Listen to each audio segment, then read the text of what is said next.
So I've had my 2018 Toyota Tundra for 5 years now. I've had a lot of the modifications I've done have been right since the beginning. So I've had them for a full 5 years. Some of the modifications that I've done have been just for maybe a year or so now, but most of them have been several years. And I wanted to go over the functional mods with you. So I'm not talking about the aesthetics, I'm talking about the truly functional mods. And we're going to review those, and I'm going to start with something really simple and the one I've had the least amount of time, which is this antenna right here. This antenna has been great. The previous antenna I had there, which is the standard antenna, it was a nice high antenna, went a little bit over the roof. It was good for if you were in low-rise places, for letting you know, if you were pulling into a parking garage, whether you could really make the height or not, because it also was a problem going through the car wash. I'm somebody, I always wash my own vehicle, but as I've gotten older, it's just chewed up so much time. And for the past year, I said, you know what, the truck was 4 years old. It's time for me to stop washing it myself. I'm gonna go ahead and start taking it to the car wash. It's not, but that antenna got ripped around so bad, I was like, it's gonna snap that thing off. I better change it out, change it to that rubber antenna. It's worked great. Right away when I ordered my truck, I got these Tiger star steps. You can still get these for them. I actually think they're on back order right now as I'm making this video. I really liked these. They were functional. They were a little bit higher. As you can see there, they stick up a little bit higher.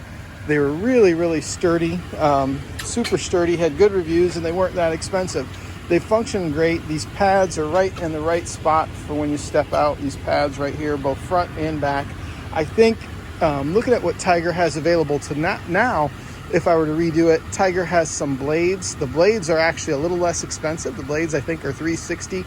Knowing the quality of this Tiger product and that it's a North American company, I would highly suggest the Tiger blades to anybody looking right now. If you wanted to wait on the steps, I've had no issues with these. I think they're called Star Steps, Star something, but you find them on the tigerauto.com website. Been very happy with them. They function great. Like I said, these have 5 years on them now. And if we walk around to the other side here, the passenger side, you can see on my last trip through Valley of the Gods, even though these aren't officially a slider, proved itself worthy right there. You can see, put that long streak down the side of this one against a boulder. And gosh, that was a couple months ago now, but look how well that held up. Fortunately, it let me know that boulder was there before I got into the metal of my truck. I could feel it and hear it scrape along the side right here. But again, functioned almost as a rock slider, but man, these things are sturdy. They're heavy. They weigh about 120 pounds, I think. If you go to the blade, I think you're going to pick up about 50 or 60 pounds on that. So the blades are half as much as these Star Steps are. So it's 117, 210 is my mileage. I'm in the car wash right now. I'm going to head home here. I'll show you. It's just a few miles back home, and we'll take a video to show you how the tonneau cover works. Like I said, it's just a few miles to home. You can see we're at 117, 213. Let's go take a look at our underneath our tonneau cover in our bed.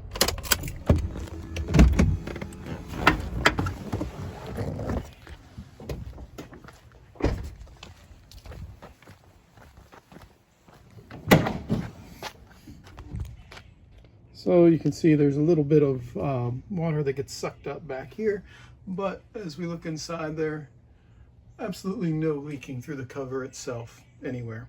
This little bit is just what, when I opened the tonneau, what splashed down right in front there.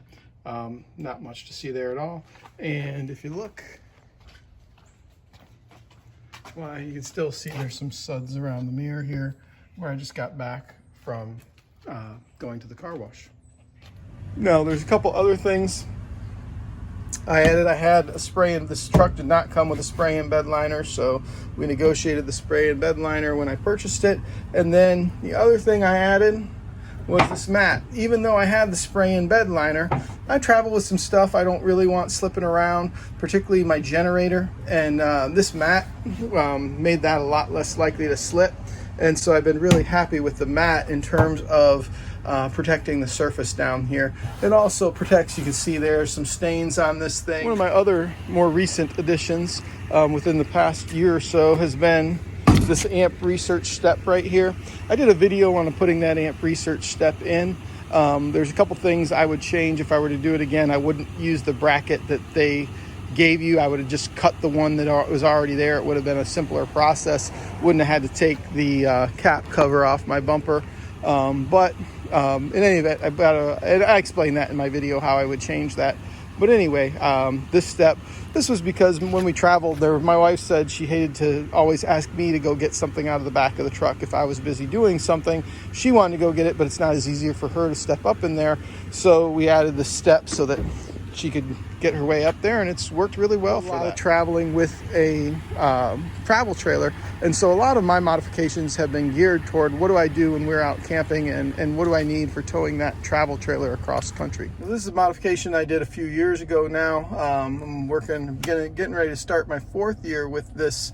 This is an Alpine Halo 9 ILX F309. A couple years back I did a review on this system. It's been really good. If there's anything about this system, the one thing I would say is when it's really hot out, and I mean really hot, if I'm sitting somewhere where it's 110 and this is in direct sun, it seems to cause this thing to reset when I get in the truck. So I get in, I start it up, the radio comes on, or the head unit comes on. After the head unit comes on, then there's this small, like, it starts up, it goes for a little bit, and then it shuts off, and then I can't restart it usually for about a minute or two till the air conditioning cools things down just a little bit. It's only happened a handful of times. There's also been, and I live where it's pretty hot, and I travel where it's pretty hot frequently too. The only time that, the only other thing I've had with it that's a little glitch is, and this happens maybe once every 3 or 4 months, maybe 3-4 times a year, I'll be going down the road, all of a sudden it'll go off and come back on. I don't know what's causing that. I assume it's just some sort of programming reset. I've had it out, nothing seems to be loose with it. Seems to work really well. I want to show you here, if I go to vehicle info, and show you, so it's reading my tire pressures right now. Now we just got back from driving, so you can see they're up a little bit, but I've got them set 31 in the front, 34 in the rear, and they're up at 32 and 35. 30 and 33 is the recommended PSI. Mine are set just a slightly higher than that, just because I frequently have it under load, and I'd rather have it just a little bit higher for when I have things under load. But a whole lot of advantage to this. Is one of the things with the new Tundra, everybody said they wanted increased information. Now my trans temperature right here, you can see it's not giving me that, and that's one that I really like to know. And so what I'll do with that is, if I go here, let's see, we're in car settings, gauges. So if I go to settings, and then I go and I validate the PIDs, so what will happen is it'll go ahead, it'll recalculate everything, and then if I go back, now we can see there's our trans fluid. And so you can customize this. There's all sorts of choices. You can put things anywhere you want on this. It's a really helpful tool. And like I said, I can go back and forth, but what I like is it gives me those tire pressures. Now, of course, you have the Firestone Ride Right airbags, and you can see I've run mine to a single Schrader valve right here. So very simple, straightforward, just like you would any other valve there. You just inflate the air right there. Typically I keep mine at about 10 pounds for just traveling around town without any load, and then it goes up to about 25 to 28 pounds with my current travel trailer. 25 to 28 pounds levels things outright. Takes a little bit of adjusting. In other words, I'm balancing as I'm leveling that. What I'm doing is I'm hooking it up with my weight distribution hitch. With my weight distribution hitch, I'm measuring the height of my fender here. I'm getting that fender height back to where it is right now. But as I do that, I first have to kind of inflate my bags, kind of balance things out, because I want to make sure my weight distribution hitch is doing the right thing as it's still leveling things out. The other reason I want to do that when I travel is to keep my travel trailer and to keep the jack on the front of the travel trailer high enough so that it clears things when I'm traveling with it. There's speed bumps in my neighborhood. There's, you know, I go places that are a bit bumpy and a bit rocky. I don't want that thing too low. And so, you know, you'll hear people say, well, don't use your airbags with your, you know, with your weight distribution hitch.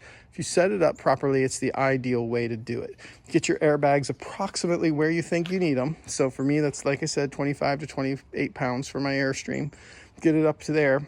And then I went ahead and hooked up my weight distribution hitch, set the change till everything came back down to level, looked at the Airstream was level, was happy with it. And the reason I say 25 to 28 pounds is because it depends on how much I have in the bed right there. If I have more weight in the bed, it goes up a little higher. If I have less weight in the bed, it goes a little bit lower. Again, to keep everything level and to keep the weight redistributed back to the front end. So up here, I'm gonna see if I can point right there. That's the Firestone Ride Right airbags. You can see them there. And then there is, it's all dirty, but there's, it's a red hose or a red pipe, if you will, that you can see that comes off this way. There's another one that comes off the side. I met them in a T, and then from that T, I ran a piece out to that Schrader valve, and that's how it fills them both evenly.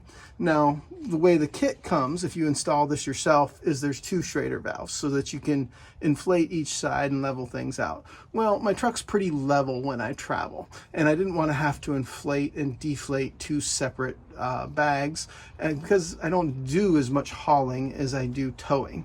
And so I knew I wanted mine to kind of go up and down in unison, and so it made it easier for me just to run it in as one, and that's the place I chose to run it out at. They actually want you to link it to the frame. I didn't want to link it to the frame. Right there was a convenient spot for me. It was easier to get to than the low spot they had on the frame. Kind of see, this is my other, this is the TRD rear sway bar. So this is, again, because I tow. When I first got this vehicle, I think I got this sway bar within a couple months of getting the truck. Did notice, and a lot of people had talked about the fact that this truck has a lot of body roll to it around corners, and indeed it does. And by no means am I Mario Andretti around corners with this full-size pickup truck, but there was a lot of body roll. I do a lot of towing. I thought, you know what, let's get this TRD rear sway bar, see if it makes any difference. Made a huge amount of difference. The security on the road when towing with this thing is incredible. But I want to be able to do a reasonable amount of, you know, getting off the grid, if you will. And I do go some places where I'll rub every now and then, but not so much. If you look at the setting of this, it's really pretty much in line with my pumpkin here. They're really right at almost, looks, I can't even tell which one's lower, to be honest with you. They look to be just about level. So it sits right with the pumpkin. It keeps me steady on the road. Again, I tow a lot. Last time I towed, I had 800 miles. I did a 1,000-mile leg in a day. 800 miles of that was in the rain. Felt a lot more secure with this TRD sway bar on. So the one functional mod that I'm missing that I would really like to do is to get a tow mirror that carries the same functionality with the blind spot monitoring that the stock mirrors have. And I would like to do that. Main reason I haven't gone to the mod isn't the cost. The main reason is I have a single bay garage, and so I don't have a big door to get into. Going in's not a problem, but coming back out of there would be a problem, because I wouldn't be able to have the mirrors open. I'd have to constantly be folding the mirrors in, folding them out. So having these power fold mirrors and the blind spot monitoring, I think it was about $900 to get those to go on there that have the same functionality as these. I really would like to do that. I don't want the pain in the butt of going in and out of the garage with Now, for the two mods I'm considering, and when I say the two mods I'm considering, one is more likely than the other, just for at least in the short term. In the short term would be to switch this out to a soft topper. I had somebody that was watching one of my videos that said, hey, maybe you should think about a soft topper for what you do. I had thought about, you know, getting just a bed topper before. The problem with the bed topper is I get in and out of it so frequently. Crawling in and out of that thing would be a pain. I like this fold up top tonneau, because if I fold the tonneau up, I can get in the bed really easy. So that works really well for me. But the soft topper that you can fold up and pull out easy, that might be something that works for me for when I'm traveling. So I like the idea. The final one that I would do would be, and I told myself that I would do this if I ever made it this far with this truck. If this truck's still running like it is in another year, if I make it to 6 years and 150,000 miles with it, which is about what my number would be, I told myself, man, if it's still running that good, I'd probably be thinking about getting a new truck at that point. I actually look to get a new truck all the time. But if it's still running that good and new trucks just aren't doing it for me, and right now they're just not doing it for me, and I don't necessarily know that there's anything on the horizon, maybe that new high output 6.7 liter diesel for the Ford has Super Duty. But if they're not there, then man, that Magnuson or Harrop supercharger in this sure would make me like this truck probably for another 150,000 miles after that. Anyway, that's my list. Let me know what you think, and if you've got some good mods that you want to suggest, I'd love to hear them, because hey, it's always fun to add something that makes your life a little better when you're traveling in your vehicle.